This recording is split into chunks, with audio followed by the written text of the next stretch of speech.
Welcome back, fellow armchair generals, to winter battles on the Eastern Front, or from our perspective at the moment, the Western Front of the Soviet Union. I'm going to be talking a little bit about the historical situation and my evaluation of it. And yeses, Pool, Cleaver, Stones, Tag Switch over to Twitch. Okay, yes, that's rough-looking white front. Okay, and yeah, North Africa is one. Yeah, well, North Africa was one before the start of this invasion of the Soviet Union, and actually the British had successfully invaded and taking out Albania until the going after Yugoslavia and Greece that pushed them out. Okay, my historical evaluation, as I was saying to the live stream here. Hey, Spiraling, good to have you here. Yeah, that in a German-Soviet matchup, even just them alone, and even a war of attrition as opposed to a war of maneuver and decision, Germany wins. I really believe that's the case.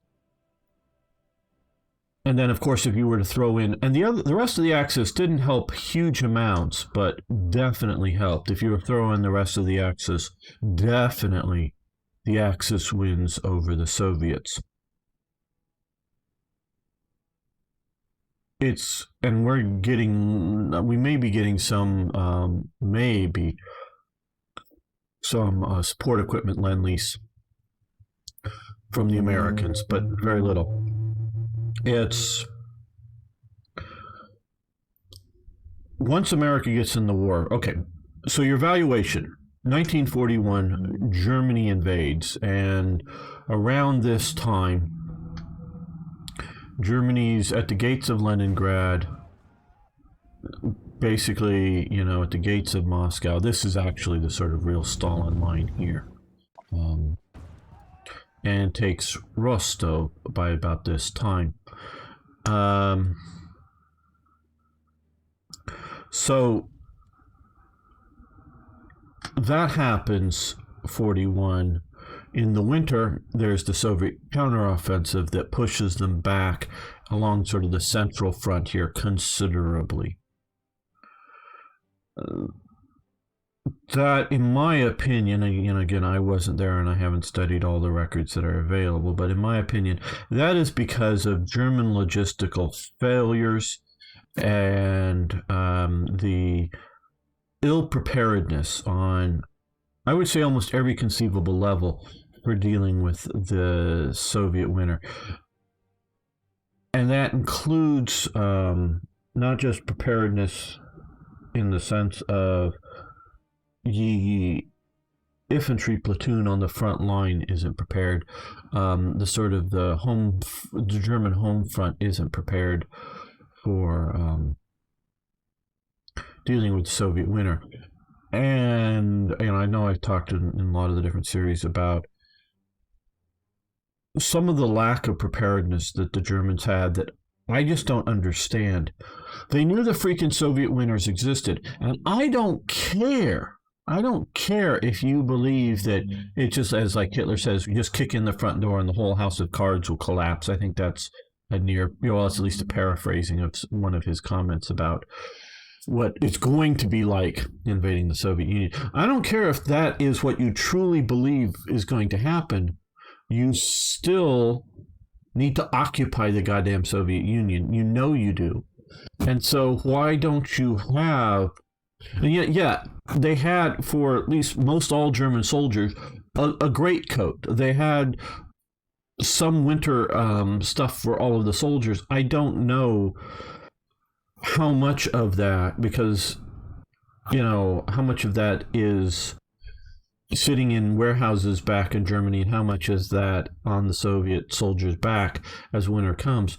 But they're not even, and yes, Germany has rather cold areas in winter. They know about maybe not super cold Russian winters so much, but there's guys around who know about that. So it's not like this strange new land that we've never been in,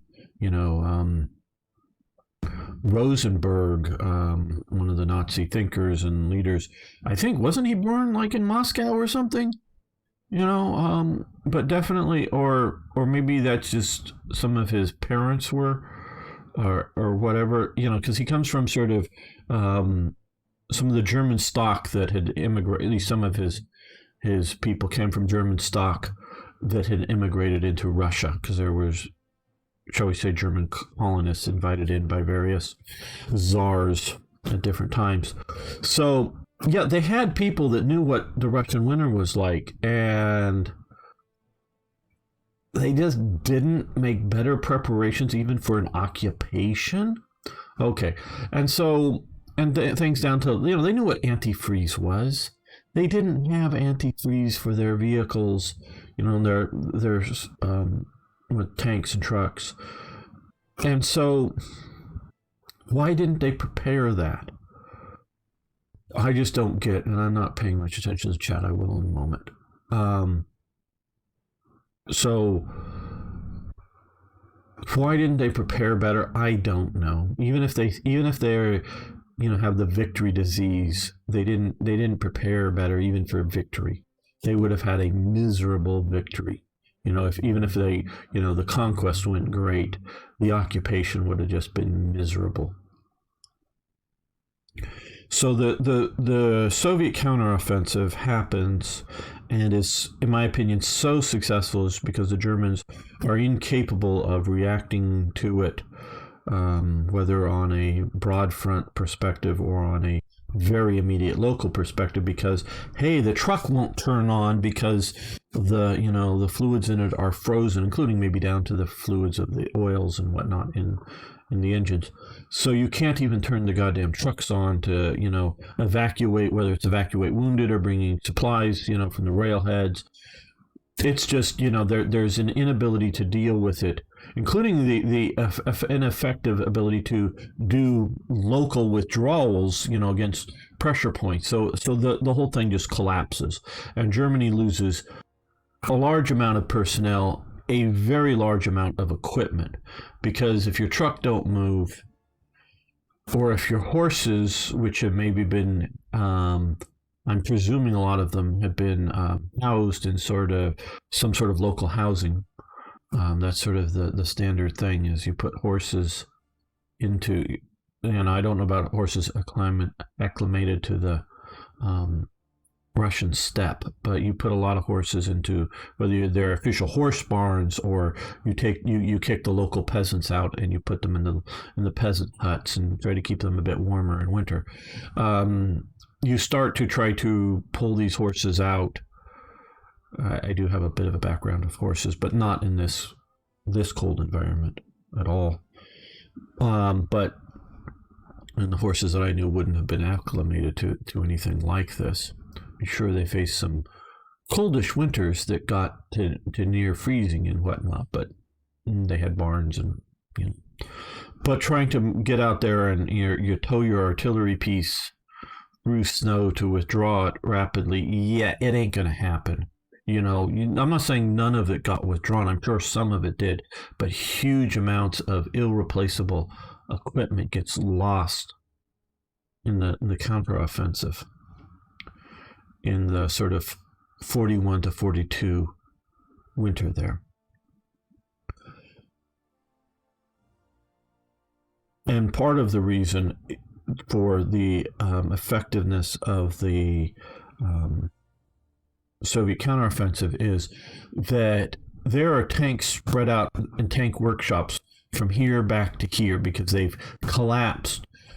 Probably more than half of the tanks not functioning were due to mechanical failures of the advance, not due to enemy action being knocked out of action, just that they're in the workshop needing to be repaired, waiting to be repaired, whatever it may be. And so that equipment that's still behind the end of whatever the stop line is for the counteroffensive obviously is still around to be used later. And Germany is starting to crank up its industry at that point.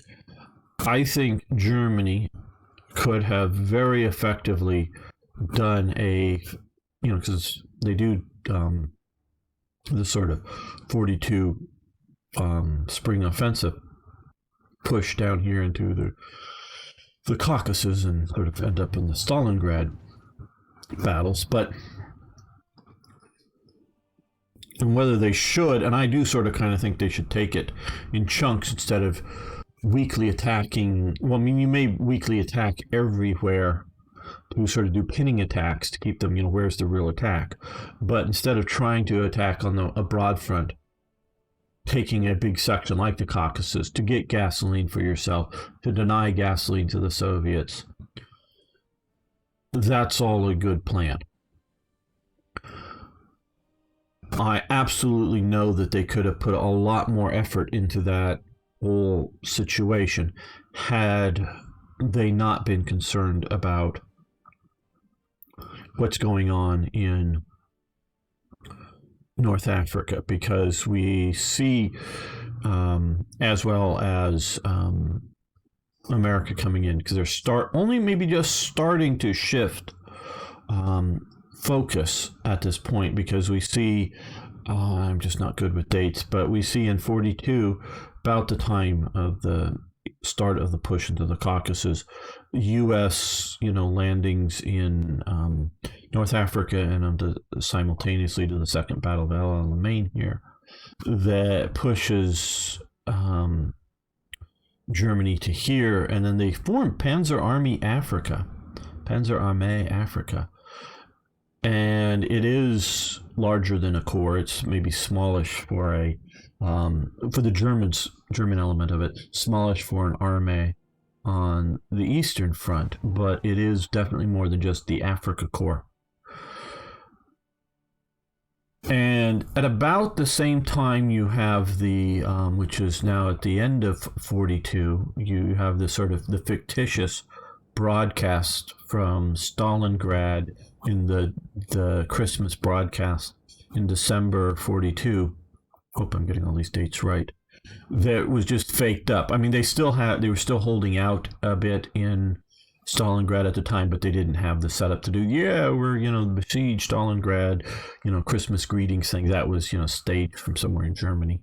But at about the time the collapse of, the whole pocket Stalingrad, all the troops that get in the pocket in the Stalingrad, about equal number of troops, if you include the Italians, are lost in Tunisia at about that same time, because you already had basically an Italian army, I'm trying to define that as multiple corps, already in North Africa beforehand, and they moved down more to replace a lot of the stuff lost in the retreat from Alamein.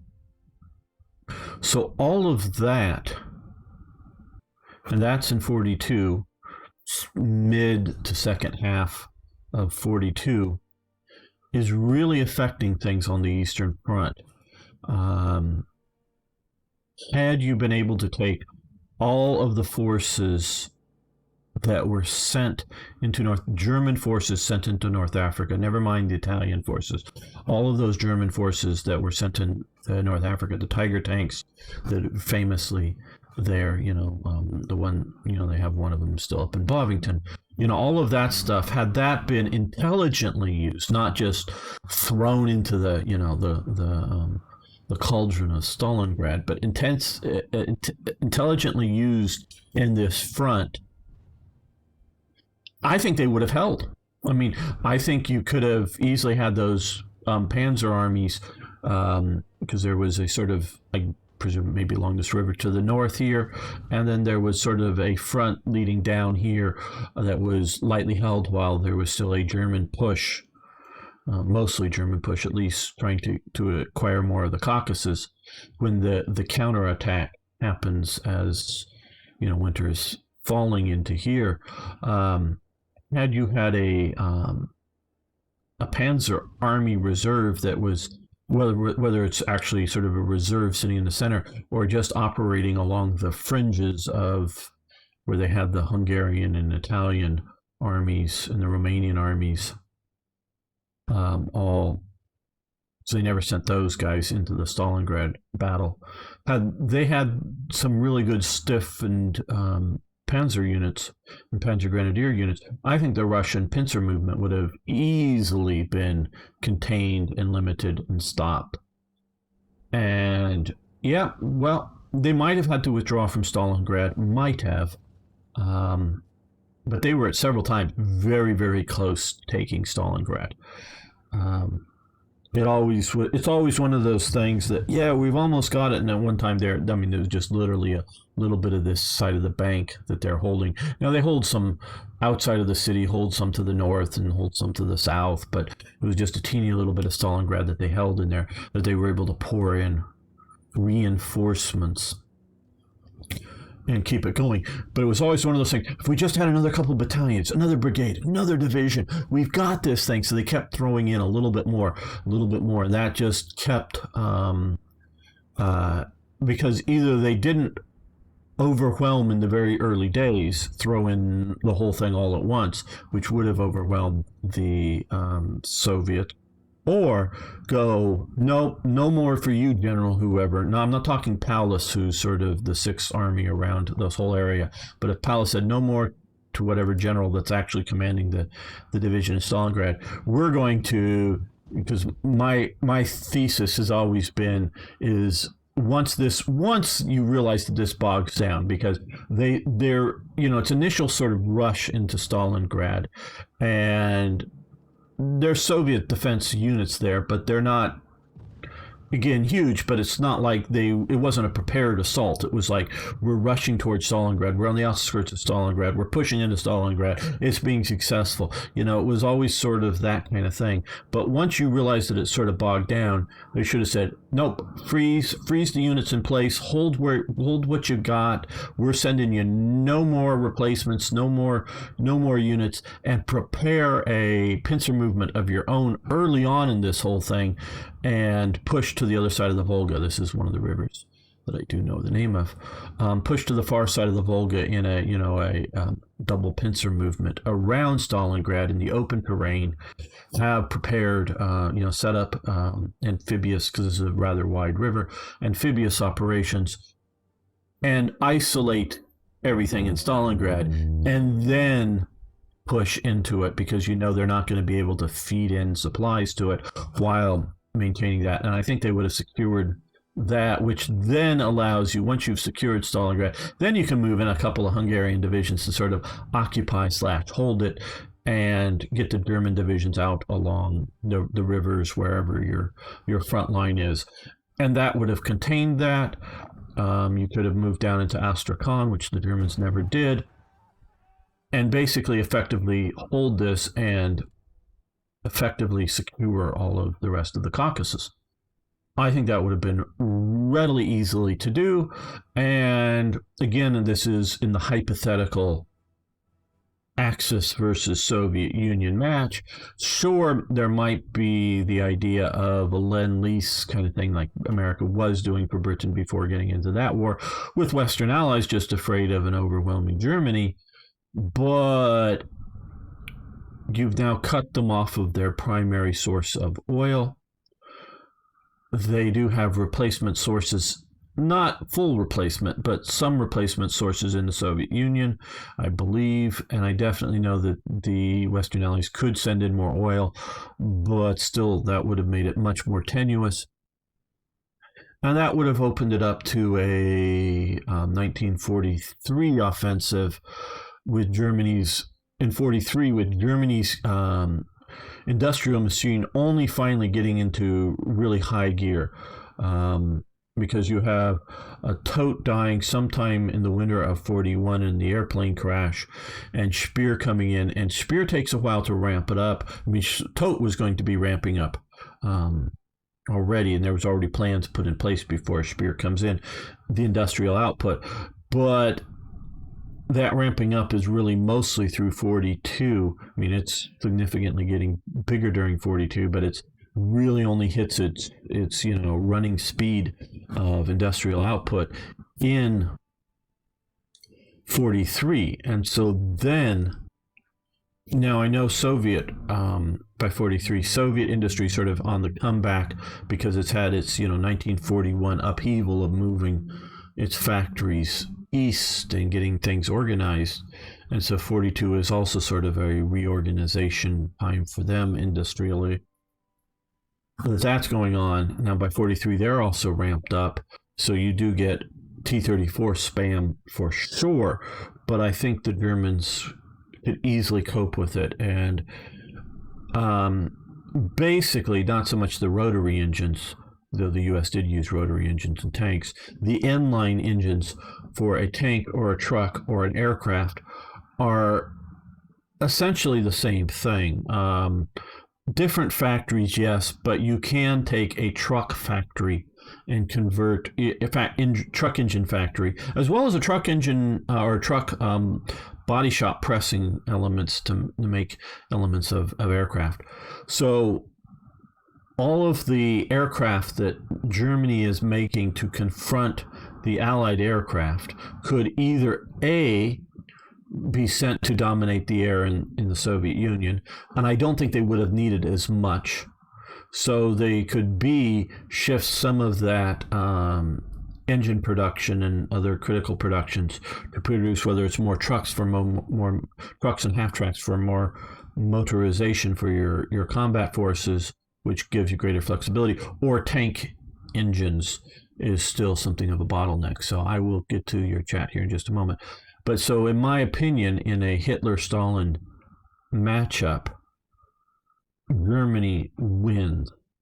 It's only when you include the threat of the invasion and then the actual invasions of, Sicily, Italy, and then, Britain playing a little bit around in Greece, and then the invasion here, along with the strategical bombing, which destroys and disrupts production, and things like anti-aircraft guns are ramped up that could have been built whether as artillery pieces or anti-tank guns or tank guns. It's essentially the same factories that will produce your tank gun or your anti-aircraft gun.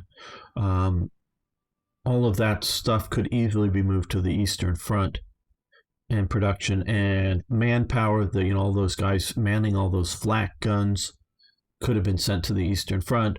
So all of that warfighting necessity, they move and there may not be good panzer divisions. I think they have a lot of, and this is in like in 1944, 43, 44, panzer divisions that are equipped with a fair number, maybe not a majority, but a fair number of Panzer IIIs that have been upgraded to various things.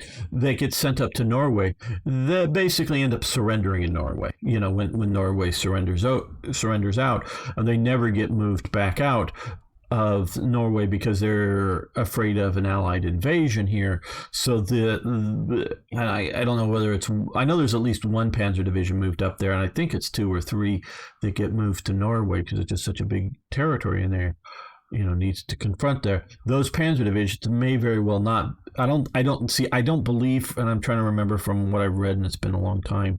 I don't know that the divisions ever had anything like Panther tanks. They may have just been like Panzer IVs, Sturmgeschütz, Panzer IIIs, that type of thing. So they're not the premier panzer divisions that get sent up to Norway. But even those divisions would have been damn useful on the Eastern Front if you're looking at just, again, that matchup. And so that always wins. And that's sort of what I'm afraid that I'm facing here is the AI is not overly, and I'm not going to tag switch because I don't want to quote unquote cheat on this, is not overly defending this, and they're just pouring everything in. Okay, now let me scroll up here and look at all of your words of wisdom. Okay, good job holding the Baltic. Yes, kind of accurate historical. So yes, it is kind of accurate. Battle of Moscow. Thank you for posting the links there, Arno. Failure German generals would realistically mean Hitler gets his full southern focus, I feel. Get that wheat and oil. Yeah, like I say, I'm not disagreeing with the push to the south. at that point. It's just how it was handled was a problem.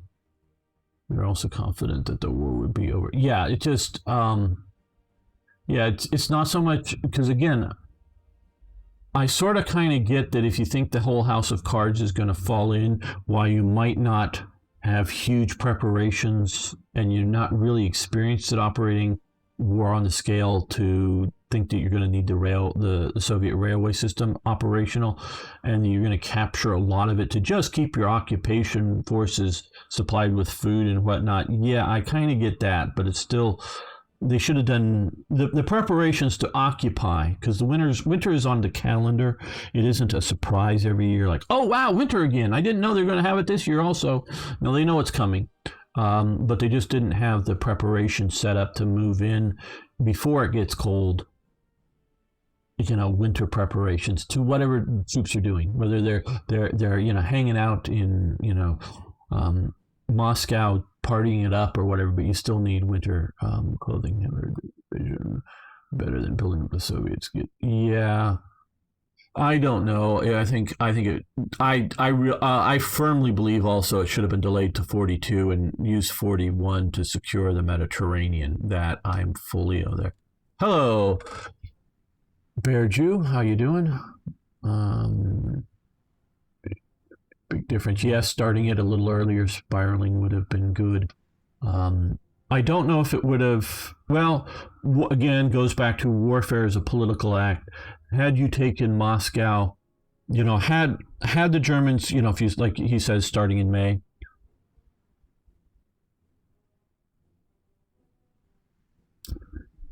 if you started in May and were able to push a little more rapidly into Moscow, you very well may have get the Soviet elites evacuating Moscow, and then even the NKVD guys looking at each other, going, "Are we really going to fight for Moscow?" And they deciding, as well as the standard Soviet militiaman or whatever, deciding not to fight hard for Moscow, and either retreating, running away, or just giving up to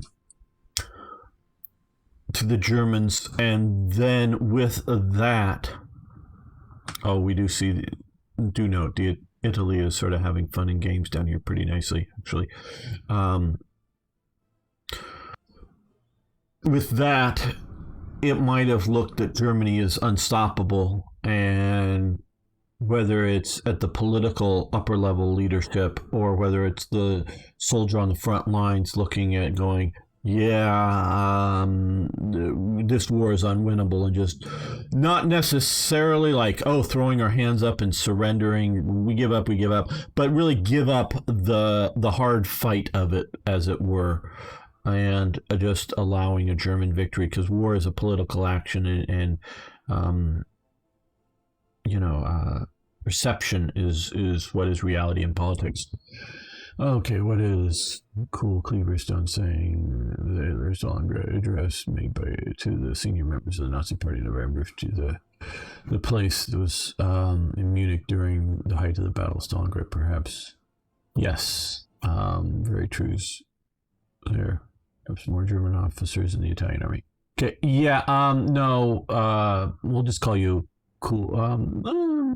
Cool. We'll call you Cool. Italy would have had none of that. They did allow. Italy.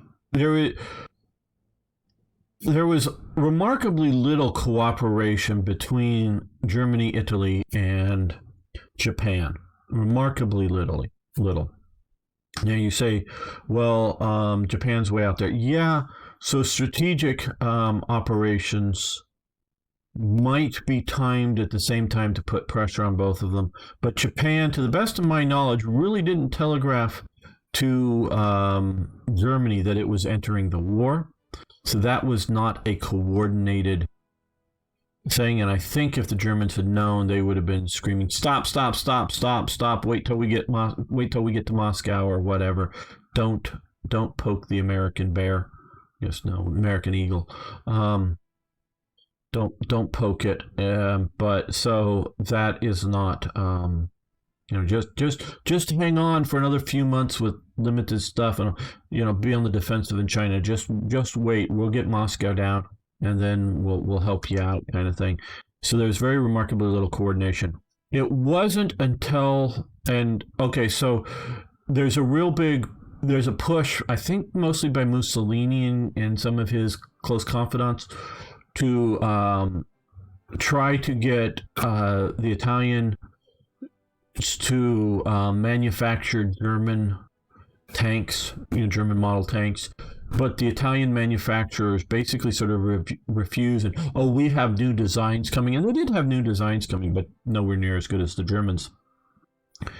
And it wasn't until the complete and total collapse in North Africa that they finally asked Germany for advisors on building fortifications, field fortifications. So it's only then and Germany sends some advisors down to places like Sicily and other places to start building coastal fortifications, I think primarily, but some field and coastal fortification kind of thing.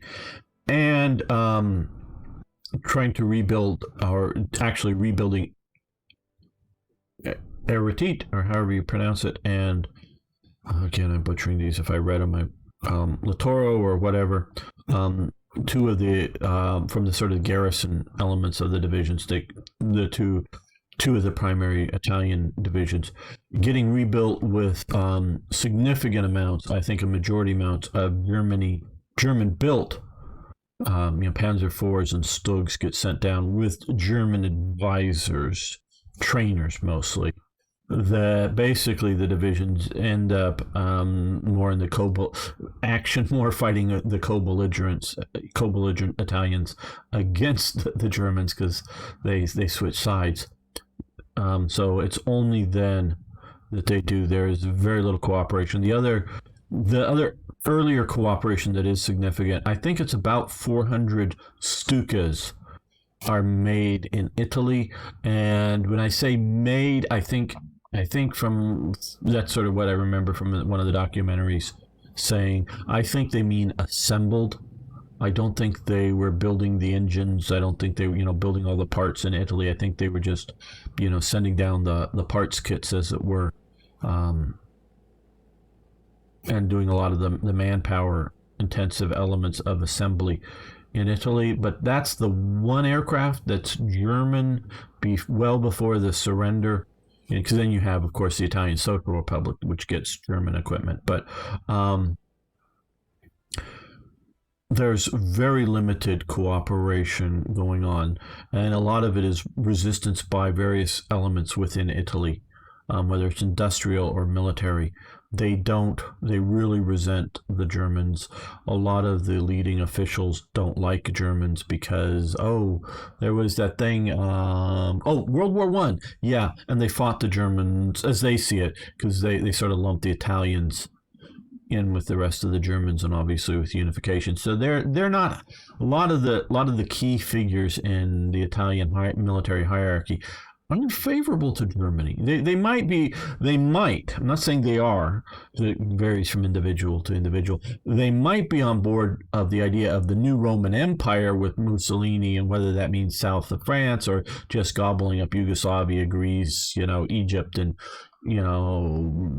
parts of Turkey and Cyprus. They may be all on board with that plan of that, and whether they're on board with fascism or not, particularly, that's another question. And again, it gets down to the individual, and I can't really. I mean, I know of Balboa. He is a rather good Air Force. He would have led the Italian Air Force rather well, I think, at least from reports that I've read. But he gets shot down by Italian anti-aircraft gunners. There's that big suspicion: was it ordered by internal faction? I don't think so. I just think they mistook his airplane for an allied one and shot it down. So he dies early on in the conflict. But so some of them are on board with fascism. Others, I think, are on board with Italian expansionism. But very few of them have very positive and friendly feelings toward Germany itself, and partially it goes back to German occupation here in Tyrol and Trieste and earlier Habsburg occupation in large areas of France. So, which is slightly different than German occupation, but they're not terribly fond of it. So that's part of why there isn't much cooperation going on as there could have been. Okay, remember the German railway. The Germans used supplies. Stalingrad came into the south side of the city and curved back up. Okay, towards the Don. Yes.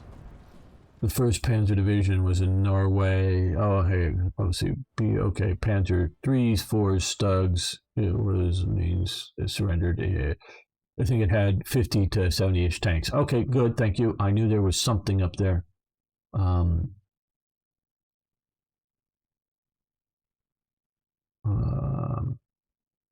See, Axis Turkey could have been huge. Sweden to a lesser extent.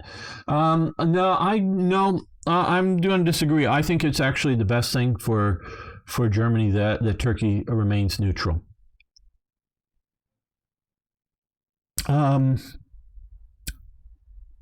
Turkish soldiers are not the worst in the world, but they're not good. Turkey did not make a single one of its own weapons. So if you're going to have Turkey in the war, that means either Italy or Germany, or what are you thinking, Romania? Who's going to supply all of their weapons and all of their heavy munitions? They might, I say, have been in 1940s making their own bullets. But I know they weren't making their own rifles or machine guns or artillery pieces or aircraft or any of that stuff. So you would have been a greater logistical drain on Germany. And I don't know, literally, I don't know if, say, and when would they have come in? Day one of the Barbarossa? Well, they're going to have the British on their south down here that you're going to have to supply. And I don't know whether they would have been even effective to be able to push it all against whatever Soviet garrison forces that were down here. Whether they could literally, even if there was zero ground forces down here, I don't know if the Turkish forces could get their acts together to march, into the Caucasus. I just don't know that they could have. And I'm sort of, in the no ground forces, I'm sort of going, yeah, there's local people's militias and whatever. So there would have been shooting back at them. Might not have been, very effective battles, but just, engagements. I don't know how effective they would have been, and it would have gotten to the point that Germany is supplying everything for them. And I am sure, without knowing, but I'm sure that Turkey could not have supplied its rifle ammunition, machine gun rifle ammunition production at the rate of consumption in an ongoing large-scale warfare. So again, even that, because it's one thing to go, yeah, hey, our infantry divisions are firing, on an average of, 10,000 rounds a day or something in training operations, one division, each guy firing 10 rounds here and, whatever, because if 10,000 rounds, that's 1,000 guys firing 10 rounds. If I have my math right, correct me if I'm wrong, people. Okay, so 10,000 bullets being fired in a day. That's just 1,000 soldiers at a rifle range firing just 10 rounds. Okay, so I'm sure that there wasn't huge amounts of rifle training going on in peaceful, but wartime, but peaceful Turkey.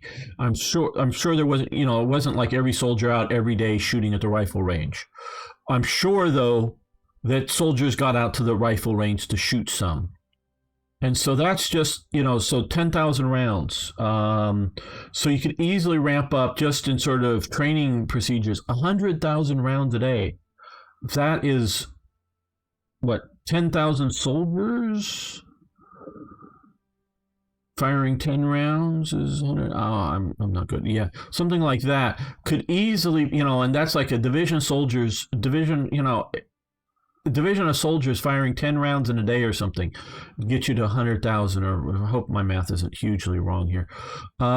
So your ammunition expenditure, once you're going into warfare, I don't believe Turkey can make enough ammo to fight a war, on a, sure, it would be one thing if they came in at the right moment and, when Rommel's pushing here and they were able to just sort of go in and occupy Syria, and that's all that it was going to be, and maybe occupy Iran, yeah, maybe all right, they could be helpful.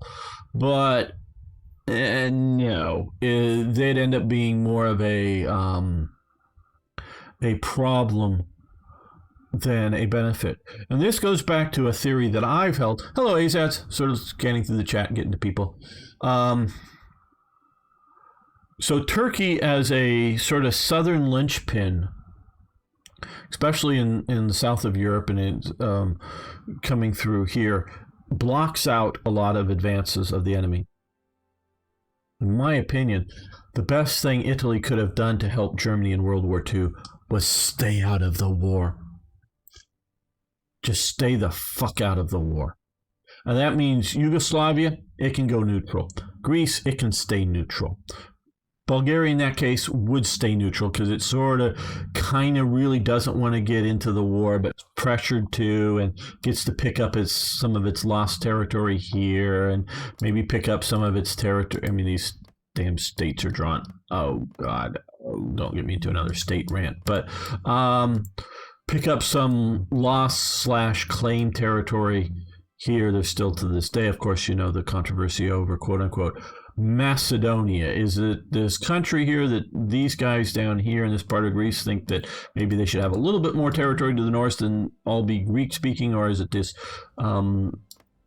Slavic group of people that are calling themselves Macedonians but are probably more these culturally ethnic Bulgarians or whatnot? So I don't know what they should be, but Bulgaria thinks Skopje or whatever should be Bulgarian territory. Without getting that, Bulgaria stays peaceful, which would be just fine. And so Germany has Vichy France that it would have a emergency occupation plan to invade if they somehow enter the war or whatnot. But all of this, so they end up having this much of a southern coast to have to protect along here. So Italy out of the war, and Italy is strong enough, and if it's peaceful and if it's being peaceful, I don't think the U.S. would get it into the war. Obviously, U.S. can defeat it, but just combination of U.S. morals and not needing another additional enemy in the war would have kept it peaceful, even if the trains are daily running back and forth with critical trade. Could be arms that Italy's making in their factories and moving them into Germany, or just simply moving raw materials and food and whatnot into Germany and getting paid well for it. I don't think they would have got, it would have been like Spain. And that would have secured effectively, all you would have had is the south of France. And once U.S. Britain moves into here, if they do so, they'll occupy that and start fortifying that. And that would have been the biggest benefit. So a neutral Turkey is a much better benefit in reality than a Turkey in the war. That's my evaluation. Sweden,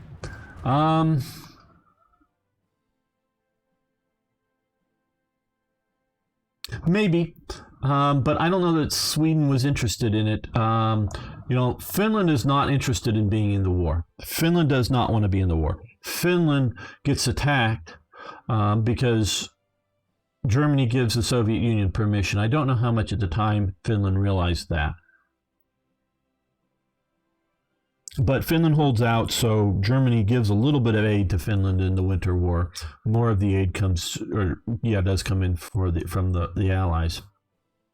And Sweden, and they sort of hold off the Soviets, and it's only the continuation war, and that's what it was even at the time.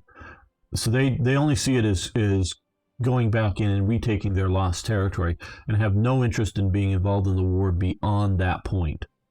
And so getting Sweden in, its interest is having Finland a strong buffer state, and is probably as much concerned about Norway being in German hands as anything else. Maybe you could have talked Sweden into taking over Norway, but which does help you on the garrison aspects, yes. But I don't know. I don't know how much that is. Moscow, yeah, if you can actually get the oil, but the question is how important is the Baku oil to the Soviets? Because Germany would have gotten almost zero of the oil if you don't realize that. These ads. There's a very good documentary that I've watched. It's about an hour long. That Baku was completely wired up with dynamite. That place would have been so easy to accidentally set off, and they had set it up so thoroughly to just blow every bit of infrastructure up that would have just caused a huge problem. It probably, to get it, I don't know how much it was set up underground fires to put underground oil wells on fire, but they were definitely going to blow up the towers, and there would have been lots and lots of oil fires. It could have, because enough of that would have been artesianing out. It could have been a year or more just to put the fires out for Germany. And it probably could have easily been 2 years before Germany saw significant oil coming out of the Baku area for its use. But of course, that does cut off. Now, there was also, Grozny. I think there was some planning and demolition of Grozny, but I don't think it was as extensive as the Baku ones. But of course, I don't think they get Grozny. They get Maikop, which is the other major sort of oil in the region. Largely, I think, intact or functional, or able to get functional. But this wasn't going to be a super boon to Germany. The biggest thing is it cuts it down for Soviet use, which I think the Soviets have oil reserves, stockpiles, whatever you want to call them, up in this part of the Soviet Union. So it would have taken months, if not a year or more, before the Soviets are really without fresh oil coming in to being used. Let's see, going through all the chat, lots of chat, I know. And the Soviets, okay, East, the alliance with Japan was beneficial coincidence at first. Yeah. America becomes a bigger problem. Italy had the potential to complement Germany's strengths well. May have had the potential, but like I said, they did not coordinate it well. Third war in the U.S. But yes. Well, Hitler thinks the U.S. naval forces are going to be either defeated, because it sort of kind of looks like what happens on December 7th, either defeated or largely tied up by the Japanese, and he was going to be able to do a U-boat offensive against North America, not just the U.S., but against North America effectively. So he thought his timing was good at doing that and not waiting. That was sort of my understanding of that. Wouldn't have turned out as great if it could as the Axis ally, but complete divergence from what they're talking about. Okay, you're going to dinner. OCB, obviously, the fascists, the main fascists at the time. Hitler was actually, in the 20s. Yeah, in the 20s, Hitler was definitely looking up as Mussolini as the senior partner. By the 30s, it's shifted around entirely. It would rightly be called corporatism as a merger of state and corporate power. Absolutely. Nazis were not fascist, but both were a type of socialist. Yes, hello, Stormy. I'm multi-streaming on Twitch and YouTube. On Twitch, it's gamer_1745 as well, if you want to catch me there. And welcome. Nice having you watch me. Don't get very many viewers on Mixer. Going through the chat here. Okay. I've been considering Vichy French loyalty in Syria as well as Iraq against the British. Yeah, there was real fighting. That's in Syria. That's the only time that I know of. French Foreign Legion units fought French Foreign Legions in Syria, Free French versus Vichy. They're, like I say, real fighting, not dogged, not fighting to the death, fighting basically, I would say, until one side or the other got the upper hand, which was the Allies, and then basically giving in at that point. And then after a while, especially after U.S. involvement almost entirely, all the French are moving over to the Free French side, and fairly early on, a lot of the rank and file of the Vichy forces come over to the Free French. Also significant fighting in Madagascar. A lot of that fighting, my understanding, are done by colonial troops, meaning non-French troops. And they fight well, but the British just come in with more and do better. And once it's apparent you're losing a particular battle, they're either withdrawing to the next defensive position or surrendering. So again, it wasn't one of these like, we must defend, Madagascar or Syria to the last. No, it was, hey, if we're doing well, we'll fight. If not, we'll give it up. Yeah, British were bribing the Turks to stay neutral for sure. I didn't know specifically with steam locomotives, but they were doing so with other weapons. Yeah, Spain was ruined. The Civil War ruined Spain. Sweden didn't have the troops to garrison Norway. Well, how much do you need to garrison Norway with? I think Sweden would have had enough troops to deal with the partisans, and I think quite possibly Norwegians would have looked on Swedish occupation and reunification with Sweden differently than German occupation. And I think, and I'm just saying I think because I don't know all this, I think they could have handled that. What they very likely wouldn't have been able to do is occupy it significantly strong enough to resist an Allied invasion. That I can grant you without necessarily knowing a lot more details. Okay, bad Civil War, okay. Yeah, no, and hello, The Can, how you doing over there on Mixer as well? Good to see people showing up on Mixer finally. And so, yeah, no, Spain gave a long list, or Franco, I should say, gave a long list of what we need to be able to enter the war. Part of it was, hey, we'll of course need help in, and which Germany would have gladly given help in taking Gibraltar.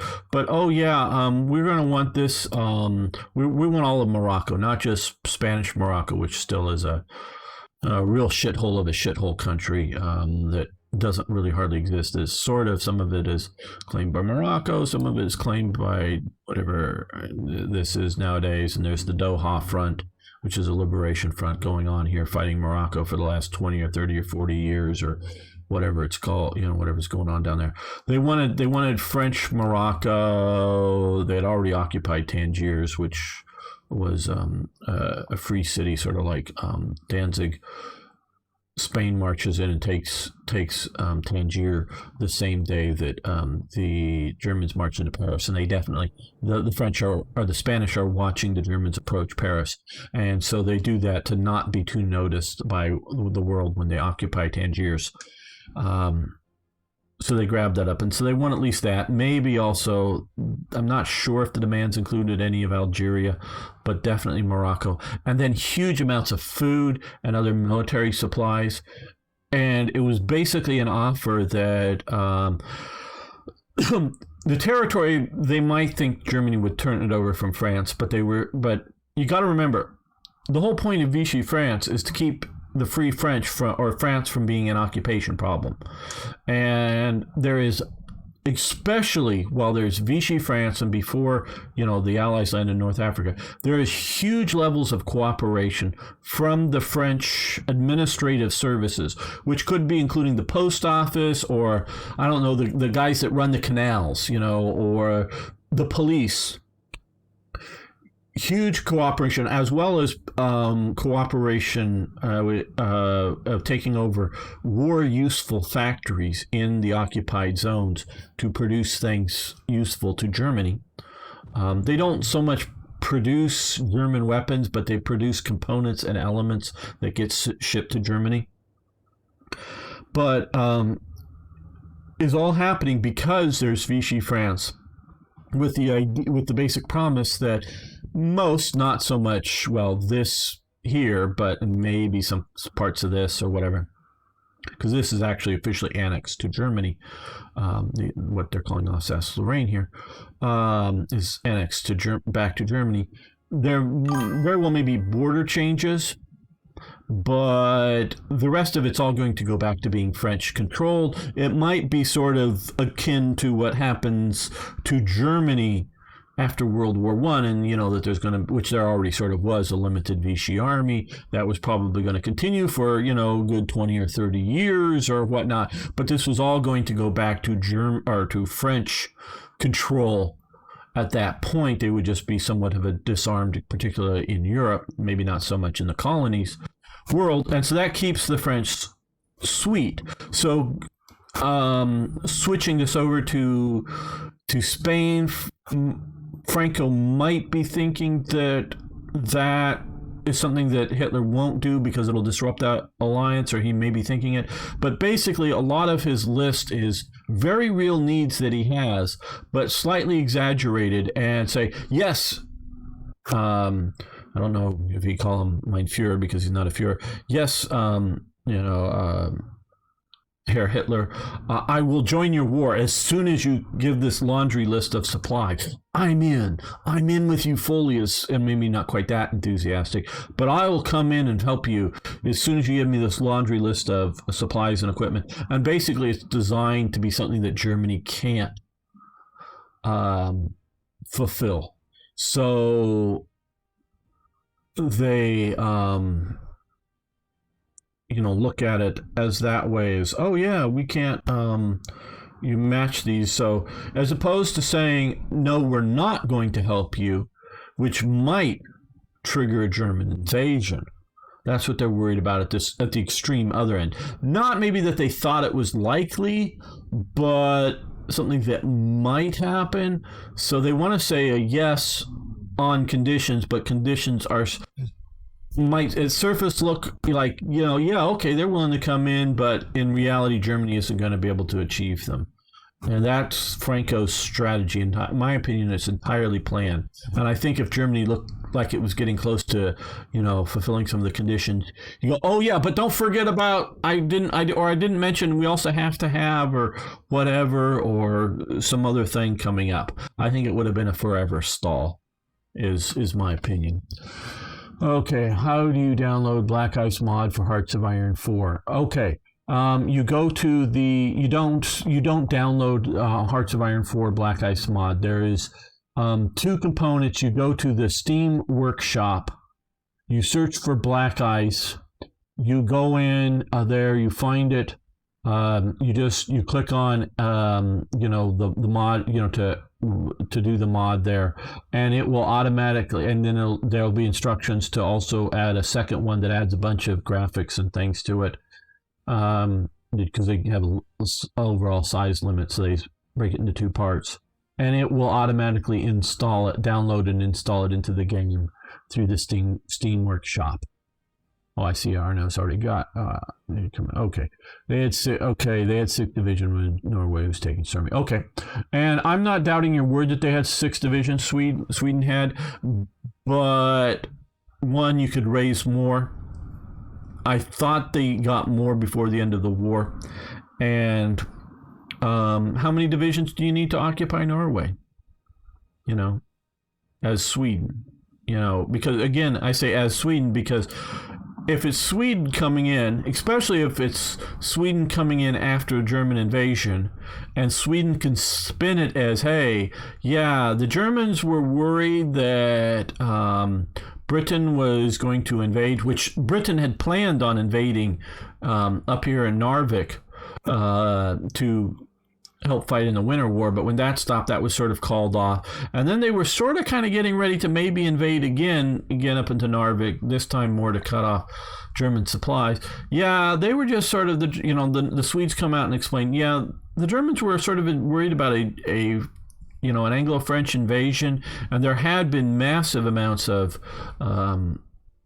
primarily British violating Swedish territorial waters, going up into fords, that because German ships had run into the fords for protection or whatever to get away from the British, and the British followed them into the fjords. I guess should say fjords, and engaged in combat and captured vessels in Norwegian harbors, or not harbors, but well up in Norwegian territory, and then hauled them out. So they were just worried about them doing this, and now that they've gotten rid of it, they're willing to turn over the occupation over to us, so long as we assure the Germans that there will be no French or British coming into Norway. And we're going to, just because of things, we're going to have to keep the Norwegian army, not armed or anything, but we're going to just occupy peacefully and just sort of spin it that way. I don't know that it would take too many divisions just to keep the Norwegians from, getting upset at things. At least that's my appreciation of it.